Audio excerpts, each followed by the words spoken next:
Welcome to Raghukul institute. आज हम पढ़ेंगे फोटो इलेक्ट्रिक इफ़ेक्ट के बारे में। फ़ोटो इलेक्ट्रिक इफ़ेक्ट एक बहुत बड़ा एक्सपेरिमेंट था अपने टाइम का, जिसने क्वांटम मैकेनिक्स की शुरुआत करी। तो बहुत इंपॉर्टेंट एक्सपेरिमेंट है। अब इसमें क्या होता है उसको देखते हैं एक बार। देखिए, अब लाइट जो है उसका नेचर अपने लिए साइंटिफिक कम्युनिटी के लिए बहुत बड़े टाइम से एक क्वेश्चन मार्क रहा था कि लाइट क्या है, उसका नेचर क्या है, कैसे वर्क कर रही हैं सब चीज़ें। तो उसको एक्सप्लेन करने के लिए समय समय पे अलग अलग थ्योरीज आई। सबसे पहली थ्योरी थी कॉर्पस्कुलर थ्योरी, जो कि किसने दी थी? सर आइजैक न्यूटन ने। उन्होंने बोला कि लाइट कुछ नहीं है, लाइट के अंदर बहुत सारे पार्टिकल्स हैं जो टकरा रहे हैं, वापस आ रहे हैं। ऐसे बहुत सारे पार्टिकल की एक टाइप से स्ट्रीम है जो कि क्या कर रही है, रिफ्लेक्ट होकर वापस आ रही है। ऐसी उन्होंने थ्योरी दी कि ये पार्टिकल जाते हैं वापस आते हैं और इनसे लाइट इसी से बनी हुई है। तो इस थ्योरी की क्या खासियत थी कि इसने रिफ्लेक्शन और रिफ्रैक्शन दोनों को तो एक्सप्लेन कर दिया था बिल्कुल अच्छी तरह से, कोई दिक्कत वाली बात नहीं थी। लेकिन एक बहुत इंपॉर्टेंट फिनोमिना है जिसको बोलते हैं हम इंटरफेरेंस। उसका एक्सप्लेनेशन कॉर्पस्कुलर थ्योरी से नहीं हुआ। तो फिर आगे बढ़े तो उसके बाद हाइजेंस थे, उन्होंने वेव थ्योरी आई। उन्होंने बोला कि लाइट पार्टिकल नहीं है, लाइट आपकी क्या है, एक वेव है। अगर लाइट वेव है और वेव मानते हुए उन्होंने देखा कि रिफ्लेक्शन भी एक्सप्लेन हो रहा है, रिफ्रैक्शन भी एक्सप्लेन हो रहा है और इंटरफेरेंस डिफ्रैक्शन भी एक्सप्लेन हो रहा है। तो यहाँ तक 1800 तक आते आते अपन को पता चल गया था कि लाइट क्या है, एक वेव है। और जो भी फिनोमिना उस टाइम दिख रहे थे अपने को लाइट से, वो सब एक्सप्लेन अच्छी तरह से हो रहे थे। तो कोई दिक्कत वाली बात नहीं थी। अब अपन आगे बढ़ते हैं। अब साइंटिस्ट ने क्या किया, साइंटिफिक कम्युनिटी ने एक एक्सपेरिमेंट किया। एक्सपेरिमेंट क्या किया कि कुछ मेटल्स होते हैं अपने पास, जैसे कि सोडियम हो गया, सीजियम हो गया, जो एल्कलाई मेटल्स होते हैं अपने पास, उनके ऊपर जब लाइट एंटर करती है, उसके ऊपर जब लाइट फॉल करती है, तो क्या होता है कि कुछ इलेक्ट्रॉन उसके अंदर से निकल जाते हैं। तो ये फिनोमिना अपने लिए बहुत इंपॉर्टेंट था और इस फिनोमिना के ऊपर क्या हुआ, बहुत सारे अपने पास एक्सपेरिमेंट हुए। तो फोटो इलेक्ट्रिक इफेक्ट की डेफिनेशन ही क्या है कि जब कोई लाइट, जनरली हायर फ्रीक्वेंसी वाली लाइट, जब अपने कोई हाई फ्रीक्वेंसी वाली लाइट किसी मेटल के सरफेस के ऊपर गिरती है, तो क्या होता है कि मेटल की सरफेस से इलेक्ट्रॉन निकलते हैं और वो इलेक्ट्रॉन जो निकलते हैं, इसी इफेक्ट को अपन क्या बोलते हैं, फोटो इलेक्ट्रिक इफेक्ट। यही इलेक्ट्रॉन जब किसी दूसरे, मान लीजिए यहाँ पे आपने कोई इलेक्ट्रोड लगा रखा है, इलेक्ट्रोड मतलब सेंसर की जो पता लगा पाए कि यहाँ पे इलेक्ट्रॉन आ रहे हैं या नहीं आ रहे हैं। तो यहाँ पे इलेक्ट्रॉन जब आते हैं तो अपने को पता लग जाता है कि ये मेटल की सरफेस पे अपन ने लाइट फॉल कराई, तो यहाँ से इलेक्ट्रॉन निकले और दूसरे सरफेस के ऊपर क्या आ गए, अपने पास इलेक्ट्रॉन आ गए। इस फिनोमिना को अपन क्या बोलते हैं, फोटो इलेक्ट्रिक इफेक्ट। अब इस फिनोमिना को एक्सप्लेन करना थोड़ी सी प्रॉब्लमेटिक बात थी। वो कैसे प्रॉब्लम आ रही थी, आगे बढ़ते हैं, चलो देखते हैं। अब लाइट जब अपन लाइट की चर्चा करते हैं तो लाइट में बेसिकली अपन दो चीज़ें चेंज कर सकते हैं। एक उसकी फ्रीक्वेंसी। फ्रीक्वेंसी का मतलब क्या है कि आपकी रेड लाइट है, आपकी ब्लू लाइट है, आपकी येलो लाइट है, आपकी ग्रीन लाइट है। तो ये सब क्या चेंज है, ये सब चेंज है उनकी फ्रीक्वेंसी में। मतलब आप रेड की फ्रीक्वेंसी सबसे कम होती है, थोड़ी और बढ़ाएंगे तो अपने पास ग्रीन आएगी, थोड़ी और बढ़ाएंगे तो अपन किसकी तरफ जाएंगे, ब्लू की तरफ जाएंगे। तो एक तो आप लाइट की क्या चेंज कर सकते हो, फ्रीक्वेंसी चेंज कर सकते हो। और एक और प्रॉपर्टी होती है जिसको बोलते हैं अपन इंटेंसिटी। इंटेंसिटी का मतलब क्या होता है कि लाइट को आप तेज कर सकते हो, मतलब कि बल्ब की रोशनी आपने बढ़ा दी, बल्ब की रोशनी आपने घटा दी। तो ये दोनों चीज़ें इन्होंने क्या करी, एक्सपेरिमेंट में चेंज करके देखी कि चलो फ्रीक्वेंसी को चेंज करेंगे तो क्या होगा, इंटेंसिटी को चेंज करेंगे तो अपन क्या होगा। तो ये दोनों चीज़ें जब अपन ने चेंज करी तो देखते हैं आगे क्या होगा। कि ये चीज़ें इन्होंने जब चेंज करी तो एक कंसेप्ट आया थ्रेशोल्ड फ्रीक्वेंसी का। क्या होती है थ्रेशोल्ड फ्रीक्वेंसी? देखिए, इन्होंने ये एक्सपेरिमेंट किया कि यहाँ पे मान लीजिए कोई आपके पास मेटल है, मान लो सोडियम मेटल है अपने पास, और सोडियम मेटल के ऊपर इन्होंने ब्लू लाइट क्या करी, फॉल कराई। जैसे ही सोडियम मेटल के ऊपर ब्लू लाइट आपकी एंटर कराई तो क्या हुआ, यहाँ से इलेक्ट्रॉन निकले और अपने को पता चल गया कि ब्लू लाइट डालने से सोडियम मेटल के इलेक्ट्रॉन निकल रहे हैं, कोई समस्या नहीं है।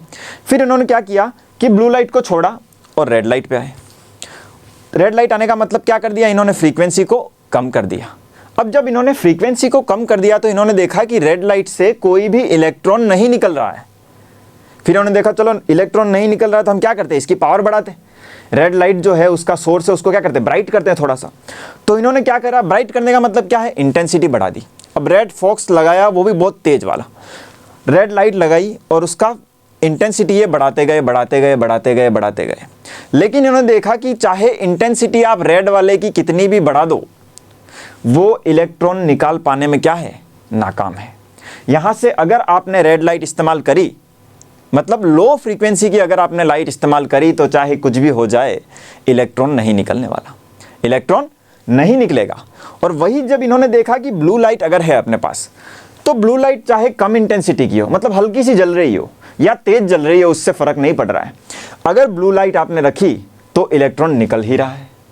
तो इन्होंने देखा कि इंटेंसिटी का इस इफेक्ट के ऊपर कोई प्रभाव नहीं पड़ रहा है, कि इलेक्ट्रॉन निकलना या नहीं निकल रहा किसके ऊपर डिपेंड कर रहा है, वो डिपेंड कर रहा है कि इसकी फ्रीक्वेंसी क्या है।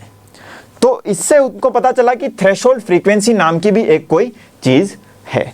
थ्रेशोल्ड फ्रीक्वेंसी क्या होती है, कि मिनिमम फ्रीक्वेंसी, वो मिनिमम फ्रीक्वेंसी जिसके ऊपर आपके इलेक्ट्रॉन एमिट होंगे, मतलब उस फ्रीक्वेंसी से अगर आप ऊपर की लाइट कोई भी करोगे तो आपके इलेक्ट्रॉन एमिट होंगे, वरना इलेक्ट्रॉन एमिशन पॉसिबल नहीं है। अगर आप उस फ्रीक्वेंसी से नीचे जाओगे, इस थ्रेशोल्ड फ्रीक्वेंसी, थ्रेशोल्ड का मतलब हिंदी में क्या होता है, दहलीज, मतलब इस दहलीज से आप पार गए, नीचे चले गए, फ्रीक्वेंसी आपने नीचे कर ली, तो आपका इलेक्ट्रॉन एमिशन नहीं होगा, चाहे आप इंटेंसिटी कितनी भी बढ़ा दें। और अगर अपने पास फ्रीक्वेंसी अगर थ्रेशोल्ड फ्रीक्वेंसी या इससे ऊपर है, तो कोई दिक्कत वाली बात नहीं, आपके इलेक्ट्रॉन निकलेंगे ही निकलेंगे, चाहे इंटेंसिटी कम हो। समझ में आया? तो इससे क्या होगा, अपने पास थ्रेशोल्ड फ्रीक्वेंसी का कंसेप्ट आ गया। अब जब ये थ्रेशोल्ड फ्रीक्वेंसी का कंसेप्ट आया, तो समस्या क्या हो गई? समस्या ये हो गई कि पहले इससे हम बोलते थे कि लाइट तो वेव नेचर है। वेव नेचर का मतलब एनर्जी कंटिन्यूस अपने पास आ रही है। भाई नॉर्मल अगर अपन बात करें कि आप अपने घर पे पानी गर्म कर रहे हो, आप अपने घर पे पानी गर्म कर रहे हो, और मान लीजिए आपने स्टोव को तेज कर लिया, स्टोव को तेज कर लिया, स्टोव को तेज कर लिया तो क्या होता है, पानी आपका जल्दी गर्म हो जाएगा। और मान लीजिए आप कहीं बाहर जाना है आपको, और आप स्टोव को हल्का करके चले गए, तो फर्क क्या होता है, पानी तो गर्म होगा, लेकिन अब की बार क्या हो जाएगा, टाइम ज़्यादा लग जाएगा। तो तब तक अपनी उस टाइम अपनी अंडरस्टैंडिंग ऐसी थी कि कोई दिक्कत वाली बात नहीं है, रेड लाइट भी इस्तेमाल कर दो। अगर बहुत ज़्यादा देर तक अपन रेड लाइट इस्तेमाल करेंगे तो आज नहीं तो कल इलेक्ट्रॉन को तो निकलना ही है, क्योंकि वो क्या कर रहा है, इलेक्ट्रॉन धीरे धीरे अंदर वाले इलेक्ट्रॉन जो है वो एनर्जी ग्रहण कर रहे होंगे, एनर्जी ले रहे होंगे, और बाद में जब एनर्जी हो जाएगी उसके बाद निकल जाएंगे। लेकिन इन्होंने देखो कि ऐसा तो हो ही नहीं रहा, कि भाई आप रेड लाइट को कितने भी टाइम तक लगाओ, कितनी भी इंटेंसिटी करो, उससे कोई मतलब है ही नहीं। रेड लाइट कुल मिला के इलेक्ट्रॉन को निकाल पा ही नहीं रही है। तो इन्होंने फिर क्या पता लगाया कि थ्रेशोल्ड फ्रीक्वेंसी, और ये एक टाइप से 1-on-1 इंटरेक्शन है, कि ये संभव तभी है जब लाइट आपकी किस तरह से बिहेव करे, पार्टिकल की तरह बिहेव करे। लाइट आपकी किस तरह से बिहेव करे, पार्टिकल की तरह बिहेव करे, तभी ये वाला एक्सप्लेन हो पाएगा, नहीं तो ये जो फिनोमिना है वो अपने वेव नेचर से एक्सप्लेन नहीं हो पाएगा। ये थ्रेशोल्ड फ्रीक्वेंसी का जो कंसेप्ट है वो अपने वेव नेचर से एक्सप्लेन नहीं हो पाएगा।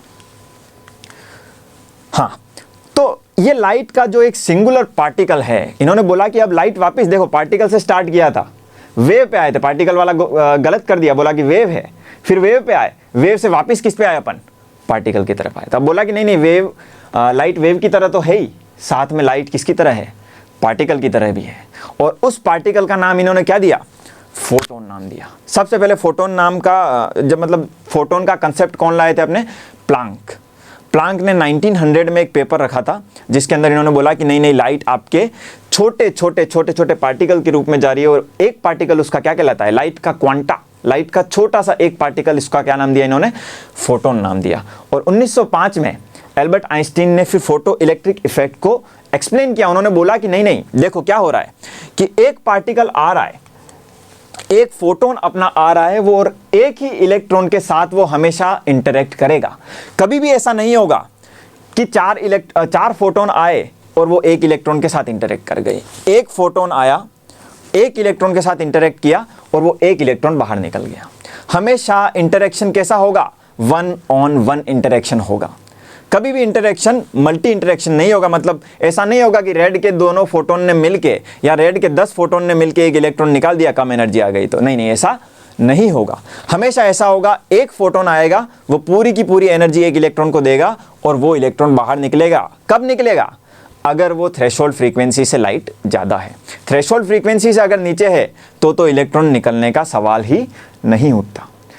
तो पार्टिकल नेचर के लिए कैसे पता चला कि अपने को लाइट यहाँ पे पार्टिकल नेचर शो कर रही है? तो वो ये दो चीज़ें जो मेन थी, जो वेव नेचर से अपने को समझ में नहीं आ रही थी, वेव नेचर से अपने को समझ में नहीं आ रही थी, ये दोनों चीज़ें सिर्फ और सिर्फ पार्टिकल नेचर से ही अपन समझ सकते हैं। क्या है? फर्स्ट, थ्रेशोल्ड फ्रीक्वेंसी का एग्जिस्टेंस। अगर वेव नेचर होता तो आज नहीं तो कल थोड़ी बहुत एनर्जी ग्रहण करके इलेक्ट्रॉन निकल जाता, पर इन्होंने बोला कि नहीं, ऐसा नहीं हो रहा है। एक इलेक्ट्रॉन एक के साथ ही टकरा रहा है, कम फ्रीक्वेंसी अगर है तो वो कभी भी नहीं निकलेगा। तो वो कैसे संभव है? पार्टिकल नेचर को कंसीडर करके ही संभव है। और दूसरा क्या है? इंस्टेंटेनियस नेचर ऑफ इंटरेक्शन, कि आया फोटोन और गया, इसके अंदर 10⁻⁻8 सेकंड का टाइम लगता है। मतलब कि आया और तुरंत गया, आया और तुरंत इलेक्ट्रॉन को लेके चला गया। इसके अंदर जरा भी टाइम नहीं लग रहा है। और जरा भी टाइम नहीं लग रहा है, ये कब संभव है? जब कोई फोटोन आया, वो सारा का सारा उसका जो एनर्जी पैकेट है वो लेके आया, इलेक्ट्रॉन पे छोड़ा और इलेक्ट्रॉन को निकाल दिया। और ये पूरा का पूरा प्रोसेस क्या है? इंस्टेंटेनियस हो रहा है। तो वो तभी संभव है जब लाइट आपका कैसा नेचर दिखाए? पार्टिकल नेचर दिखाए। इसको मान लीजिए, ऐसा एग्जांपल ले लीजिए, मान लो एक गैस सिलेंडर है और गैस सिलेंडर को आपको क्या करना है? उठाना है। गैस सिलेंडर को आपको क्या करना है? उठाना है। तो एक मान लीजिए कोई एडल्ट पर्सन है, बड़ा आदमी है, वो क्या करेगा कि गैस सिलेंडर को एक झटके से उठा लेगा। एक आदमी ही काफ़ी है गैस सिलेंडर को उठाने के लिए। अब इसी सिचुएशन को आप मान लीजिए कि आपके पास बहुत सारे बेबीज़ हैं, बहुत सारे बच्चे हैं, छोटे बच्चे एकदम 1 साल से भी नीचे, बहुत सारे बच्चे हैं आपके पास, मान लो लाख बच्चे हैं, और उन लाख बच्चों को आप बोलो कि ये वाला गैस सिलेंडर आप उठा लो, तो कोई उठा पाएगा क्या उनमें से? वो लाख बच्चे मिलकर भी उस गैस सिलेंडर को नहीं उठा पाएंगे। तो यहाँ पे ऐसा मान लो कि वो लाख बच्चे जो हैं वो लो एनर्जी वाला फोटोन है, वो रेड लाइट है। तो रेड लाइट के चाहे कितने भी फोटोन आ जाएं, वो कभी भी एक इलेक्ट्रॉन जो कि गैस सिलेंडर है उसको नहीं उठा पाएंगे। जबकि अगर कोई ब्लू लाइट वाला बंदा है, ब्लू लाइट मतलब कोई एडल्ट पर्सन है, तो वो एक आदमी ही काफ़ी है एक गैस सिलेंडर को उठाने के लिए। तो वो कब संभल है? ये सब चीज़ें अपने को पता लगती है कि क्या है लाइट का? पार्टिकल नेचर है। लेकिन सर आप बोलोगे कि सर आपने पार्टिकल नेचर पढ़ा दिया तो इसका मतलब ये थोड़ी है कि इंटरफेरेंस और डिफ्रैक्शन तो गायब हो गए। वो तो हमको दिख ही रहे हैं रोज के रोज, जहाँ पे दिख रहे हैं वहाँ पे अपने को दिख ही रहे हैं इंटरफेरेंस और डिफ्रैक्शन। तो सर हम वेव नेचर को भूल जाएं क्या? क्योंकि आप बोल रहे हो कि पार्टिकल नेचर शो कर रहा है तो वेव नेचर को भूल जाए? नहीं, यहाँ पे सबसे बड़ा इंपॉर्टेंट क्वांटम मैकेनिक्स का कंसेप्ट है अपने पास। क्या कंसेप्ट है? कि चाहे कुछ भी हो जाए, कोई भी लाइट है वो दोनों नेचर शो करेगी। मतलब आप ऐसा बोल सकते हो लाइट तो लाइट है, अपने को नहीं पता वो क्या है, लेकिन हम देखते हैं कि 2-4 फिनोमिना ऐसे हैं। कौन से? Interference, diffraction. उनको समझने के लिए तो लाइट को हम क्या मानते हैं? वेव मानते हैं। और ये फोटो इलेक्ट्रिक इफेक्ट जो है, इनको समझने के लिए हमको लाइट को क्या मानना पड़ेगा? पार्टिकल मानना पड़ेगा। तो लाइट तो दोनों है एक साथ ही, वो वेव भी है, वो पार्टिकल भी है। अपने को देखना पड़ेगा कि अपन कौन सा एक्सपेरिमेंट देख रहे हैं, कौन सा फिनोमिना अपने को स्टडी करना है, उसके हिसाब से अपने को पता चलेगा कि इसका नेचर क्या है। तो इसके हिसाब से ये सब अपने को पढ़ने के बाद क्या पता चला कि लाइट पार्टिकल नेचर शो करती है जब वो ऐसे एक्सपेरिमेंट करती है, लाइट वेव नेचर शो करती है जब वो इंटरफेरेंस या डिफ्रैक्शन शो करती है। तो इससे क्लियर हो जाएगा अपने पास कि लाइट का नेचर कैसा है, पार्टिकल नेचर है, जब अपन फोटो इलेक्ट्रिक इफेक्ट पढ़ेंगे। ठीक है, थैंक यू।